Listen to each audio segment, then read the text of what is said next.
Hello, I'm Chip Brewster, filling in for Basil John. It's Friday, May 1st, and this is DC Daily.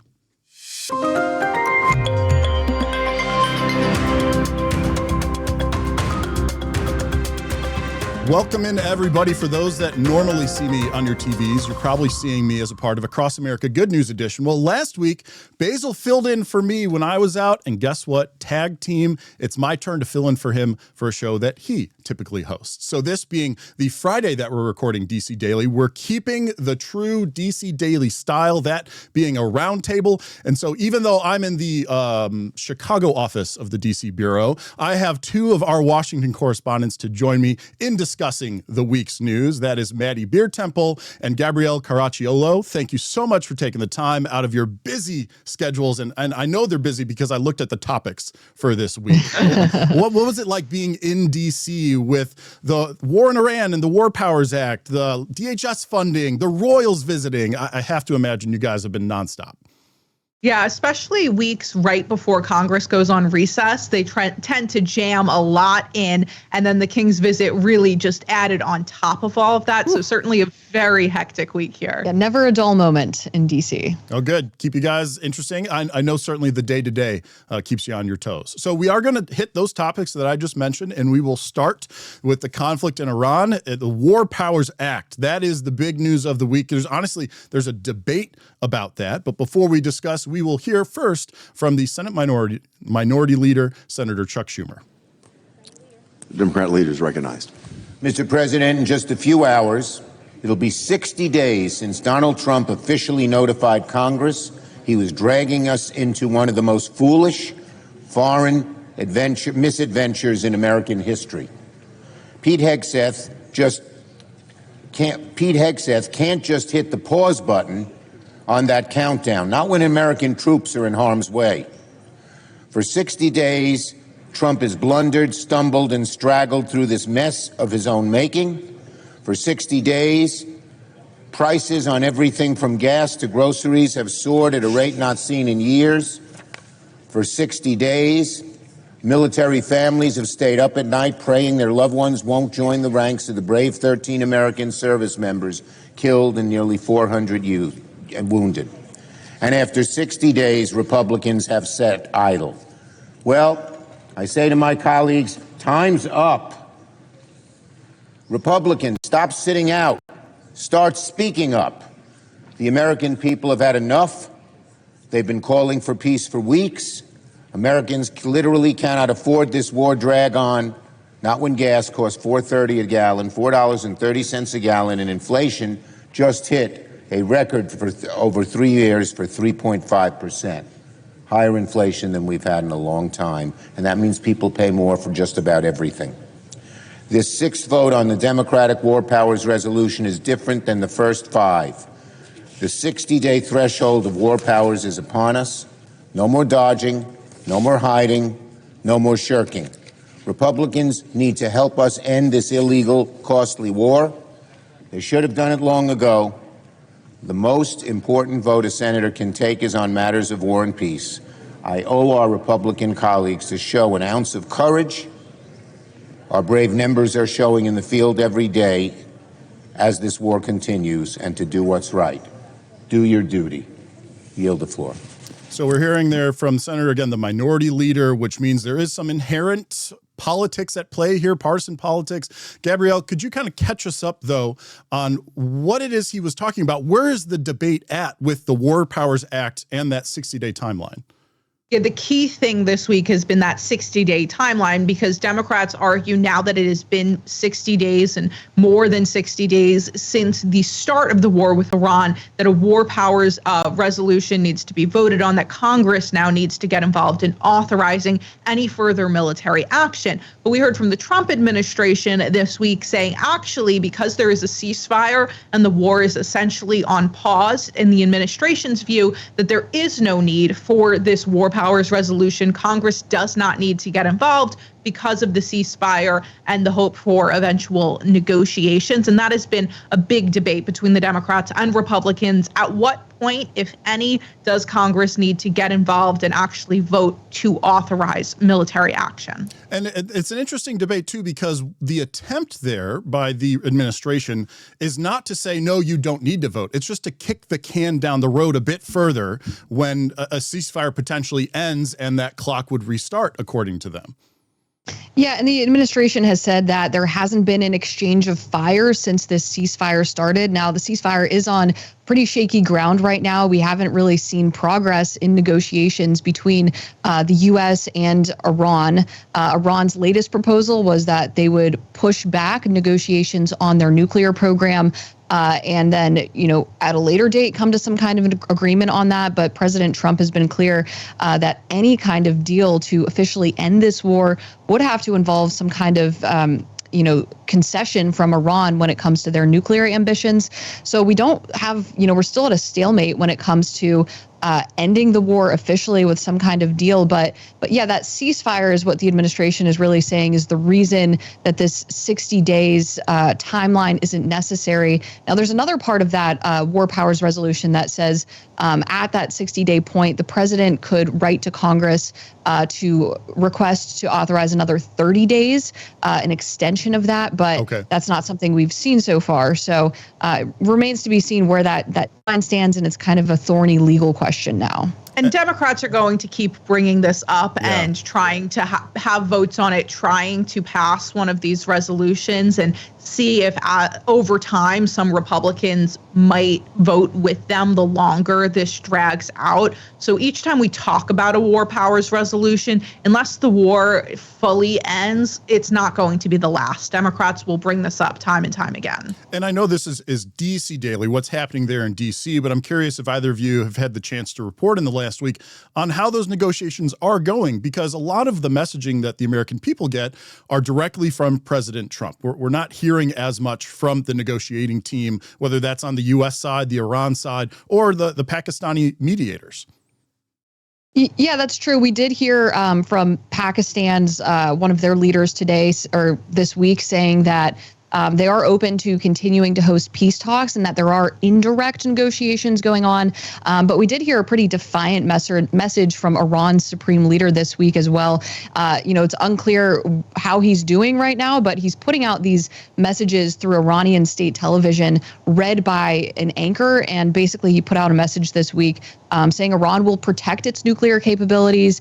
And he also said something to the effect of any Americans in the Persian Gulf belong at the bottom of the sea. So we're still seeing kind of these threats and fighting words back and forth. But yeah, we really haven't heard directly from those negotiators themselves. And so it kind of leads you to wonder where does this stand? Yeah, same. All right. Well, we're going to leave that topic there and move on to the next one, something that Congress did actually achieve this last week, and that was a little bit of funding for the Department of Homeland Security. We're going to hear now from Speaker Mike Johnson on exactly what they did. If you might remember, in 2024, the number one issue in the election was securing that border. House Republicans did it. The Trump administration, the president did that. And Democrats are upset about it. So they wanted to leave that out. They wanted to orphan these two critical agencies that are under the umbrella of Homeland Security. I remind everybody on the Hill all the time, the Department of Homeland Security is the third largest department of the federal government. It has critical responsibilities, FEMA and the Secret Service and TSA and all these other agencies. But the Democrats said, we'll do some of that, but we're not going to fund border security and we're not going to fund immigration enforcement. That's absurd. And we threw a fit, and we had to. We held the Homeland bill, the underlying funding bill, because we had to ensure that they could not isolate and eliminate those two critical agencies. We are getting those done now. We passed the resolution first. That was critically important for us to do to ensure that we're going to protect the homeland, even though Democrats are unwilling to do it. So now that that box is checked, we're allowed then to proceed and go through with the rest of it. This will relieve pressure from the Department of Homeland Security. Secretary Mullen, who I've spoken to in the last couple of hours, will be greatly relieved. The president will, the administration will. We were not going to have lines at TSA. Everybody will get their paychecks now. We'll get moving forward. And then we will finish the work and finally get, again, for 3 years with no crazy Democrat reforms, we will fund Border Patrol and immigration enforcement as soon as we return for the work session when that bill is filed. Despite Democrat attempts to reopen our borders and protect criminal illegal aliens from removal. The net result of passing our reconciliation bill is that ICE and CBP are funded for 3 years, and Democrats got absolutely nothing for their political charade and shenanigans out of that. We repeatedly offered in good faith, I want to point out, remind everybody, to negotiate on funding these agencies, but ultimately the sad and actually shocking truth is there's not a Democrat in the House or the Senate that believes border security and immigration enforcement should exist at all. By word and deed, Democrats have made clear their desire to defund both of those critical functions of our government. 75 days to get to this point. Maddie, I'm curious what took so long for some kind of funding for, as the speaker mentioned, the third largest component of the U.S. government to make it through. Yeah, this was a record shutdown for DHS. And, it kind of started with disagreements between Democrats and Republicans. Democrats say there need to be these common sense reforms to immigration enforcement after DHS officials shot and killed 2 American citizens back in January. And that was kind of the initial motivating force behind their demands for change before agreeing to pass any funding. But then over time, as the shutdown continued, it became kind of a Republican infighting of how are we going to pass this.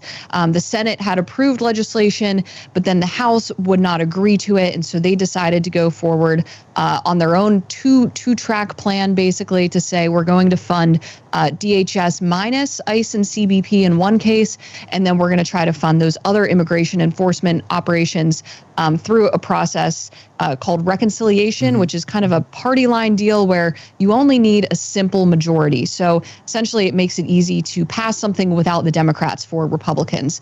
The disagreements really have stemmed from both, Democrats versus Republicans, but also Republicans versus more Republicans who were upset that that initial ICE and CBP funding wasn't just included in the DHS to begin with, because reconciliation is a trickier process to get through. So it was a lot of finger pointing, intra-party fighting, both parties fighting with each other, but it seems like they were finally able to get it across the finish line. And the speaker was asked about why they didn't just do this 2-vote process 70 days ago. That's what when I was going to DHS ask, first shut down. So he was asked about that, and he basically said, hey, we didn't have the votes to do it through this 2-step process because there were some Republicans who, even in the end, were not thrilled with the idea of voting to fund DHS minus ICE and CBP, and then voting in a separate vote to fund ICE and CBP through the end of the president's term.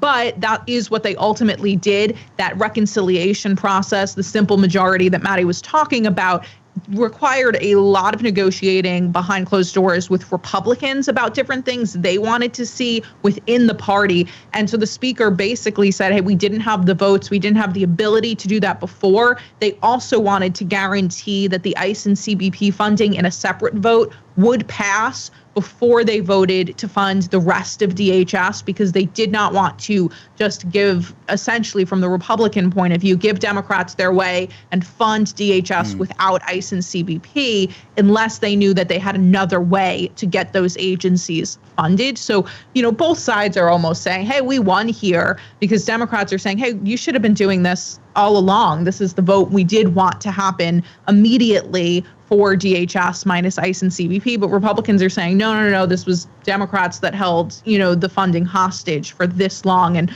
we finally figured it out on our own without their help. So is there anything left to this matter, or is this completely solved it? Now we're on to the next political kerfuffle. They have to do the vote for the ICE and CBP portion. Still has to go through the process, but because those agencies have funding from the One Big Beautiful Bill last year, they're funded for now. When they return from the recess, the speaker kind of referenced it there. They now know that they should have the votes unless something changes over the recess, and they'll be able to fund those agencies even more so for the next 3 years. Great. And of course, our Washington correspondents will stay on top of that when they return from recess. So stay tuned to your local Nexstar station to keep up with that news. We are going to take a very quick break, but on the other side, we've got more topics from the week that was to discuss here on DC Daily.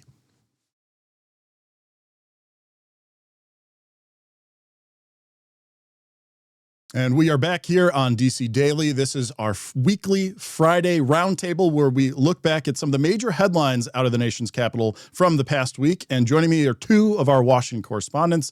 Once again, Maddie and Gabrielle, thank you so much for taking the time. We are moving on now to another hot topic, this one from the other branch of government, and that would be our judicial branch. Major ruling from SCOTUS. And to lead off this part of our discussion, I have a soundbite here from a representative. It is Representative Cleo Fields of Louisiana. Listen, I'm from a state where in order to register to vote years ago, you had to state the preamble to the Constitution.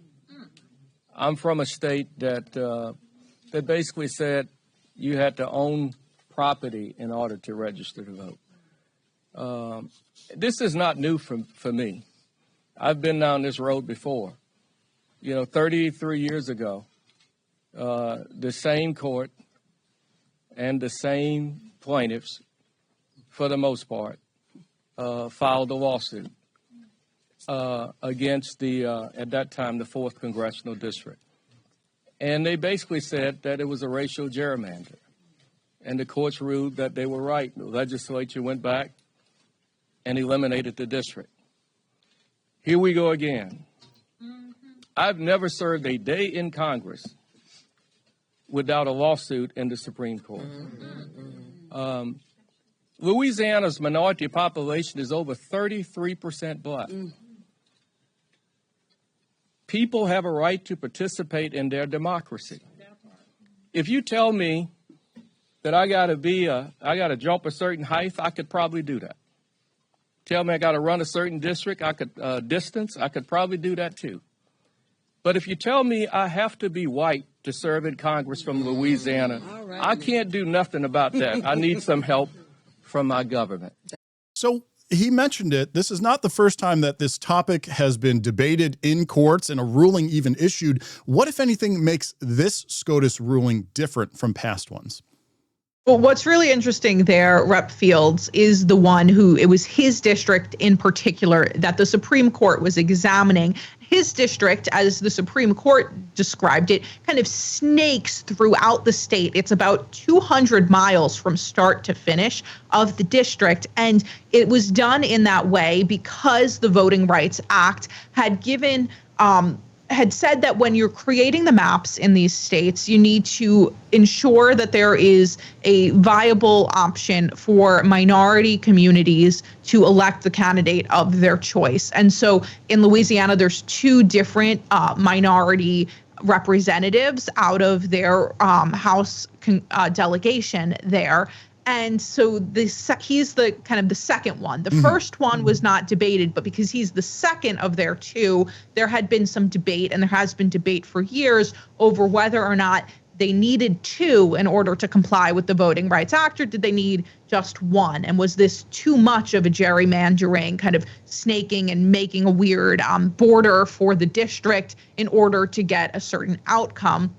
The Supreme Court ultimately in this case said that particular district is too much of a gerrymander. They didn't entirely do away with that portion of the Voting Rights Act that said there needs to be this opportunity, but they raised the bar. So in the future, anyone who challenges whether or not a district is legit and should be there, there's a different set of standards for what a court will look at in order to decide whether or not it is legitimate. And because of that, there's now this debate over, well, we can actually redraw maps in many locations and change things up because what the courts are looking at is going to now be different now that the Supreme Court has made a ruling in this case and basically issued guidelines. So many states are now looking at what are they going to do and how can you redraw the maps? Each party wants to redraw the maps so that they get more representatives in the House. Yeah, and that's what I was going to bring up with you, Maddie, is that even though this was a very specific district debate, it's already having impacts on states and midterm cycles across the country. What have you seen as far as those secondary and tertiary effects? Yeah, this is going to have a lot of impacts on other states, not just Louisiana, but a lot of states in the South as well. We know Tennessee is going to move to change their districts, but Alabama was also in front of the Supreme Court just a few years ago when the Supreme Court said that they needed a second majority minority district. And the state legislature redrew the lines with just one, saying they thought that that would pass the court's muster. And then it ended up being redrawn by the court, by an appointed special master, they call it. So that Alabama then gained its second district represented by, somebody who represents a district that is a minority majority community is what they call it. So, this could impact states that have had to change districts because of Supreme Court rulings dealing with race and proportionality with gerrymandering. But, Alabama, Tennessee, Louisiana, obviously, under this case, this is going to have wide-reaching impacts in a year that we've already seen redistricting kind of take over the country, starting with Texas to gain more Republican seats, and then California to gain more Democrat seats, and then Virginia, we just saw with a ballot measure that is going to help Democrats. So it's really set off this domino effect that's going to impact the midterms. And there's some analysis that it could end up being a wash in terms of who's going to come out on top, Republicans or Democrats. But either way, there's also some lawmakers who say, hey, look, this is all just gerrymandering and it's not good for the country. I need to take a moment as an aside here, as a non-Washington correspondent. Every topic we've talked about at this point, it's not like it's a wrapped up topic like, oh, this happened and now we're done with it. Like there's continuing stories and how often is your all jobs where it's just, this is the next domino and who knows how long this is going to go on for? Yeah, there's a lot of ripple effects from everything that we cover here. And so it's rare that we do a story once and then put it down and never touch it again. We're often revisiting the same topics and seeing how it plays out over long periods of time. Well, I'm glad we got you guys in position to do exactly that. This last topic we're going to cover in depth anyway, maybe this is one that we could wrap up and put a bow on it, and that is a visit from royalty. So here's a little snippet of King Charles III speaking in front of our congressional representatives. The story of the United Kingdom and the United States is at its heart a story of reconciliation, renewal, and remarkable partnership. From the bitter divisions of 250 years ago, we forged a friendship that has grown into one of the most consequential alliances in human history. I pray with all my heart that our alliance will continue to defend our shared values with our partners in Europe and the Commonwealth and across the world. And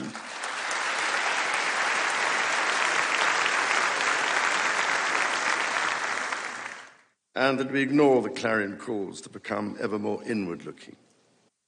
Mr. Speaker, Mr. Vice President, distinguished ladies and gentlemen, America's words carry weight and meaning, as they have since independence. The actions of this great nation matter even more. President Lincoln understood this so well with his reflection in the magisterial Gettysburg Address, that the world may little note what we say, but will never forget what we do. And so to the United States of America, on your 250th birthday, let our two countries rededicate ourselves to each other in the selfless service of our peoples and of all the peoples of the world. God bless the United States, and God bless the United Kingdom. So I want to lead off our discussion on the royals visit by just pointing out we were just hearing from the direct descendant of King George, who was the one that basically oversaw the Revolutionary War from the United Kingdom, then Britain's side of things. And here he is coming to wish our country a happy birthday. Just a really, historical juxtaposition on that. What did it actually mean, though, for Americans, for our relationship with that major ally, and perhaps any influence his visit might have had on future decisions by the president or other political leaders. Yeah, it's a really historic visit and definitely full circle from 1776 when we decided to break away from Britain and now we've become allies. But this was especially an interesting moment because we've seen President Trump spar with Britain's Prime Minister, Keir Starmer, over aid to Ukraine, over assistance from the Royal Navy when it comes to the Strait of Hormuz and the current conflict in Iran. So we've seen some tensions between the U.S. and the U.K. Recently, especially when it comes to international issues. But what's important here is the king kind of represents, the head of state. He's not the head of government. So it was more of a, and we know the president loves kind of the pomp and circumstance surrounding it all. So it was interesting to see the two countries come together, even though there are these differences when it comes to politics, but to see kind of the alliance play out in a way that we don't always see in the U.S. And the king tends to stay on the more apolitical side, but you certainly heard nods to different political topics throughout his speech. I also was surprised a little bit. He had a lot of jokes that were sprinkled in there, not only in his address to Congress, but when at the state dinner. He also seemed a bit surprised.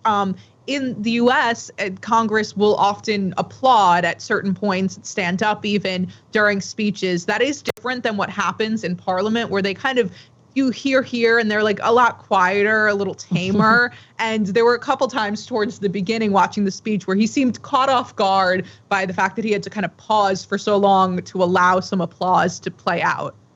Just not used to having anybody react to his words. Oh, yes, a very different type of house here across the pond, as he would say. Any other comments, about any of the topics that we've talked about before we wrap up this Friday episode of DC Daily? Yeah, one more thing I will mention about the king's visit on a slightly darker note, I suppose, but this was also a day where Congress members who have been pushing for release of Epstein files and that sort of thing had some of the survivors on the Hill that day. And California Democrat Congressman Ro Khanna had, inquired if the king would meet with any of them or if he would mention any of them in his speech at all.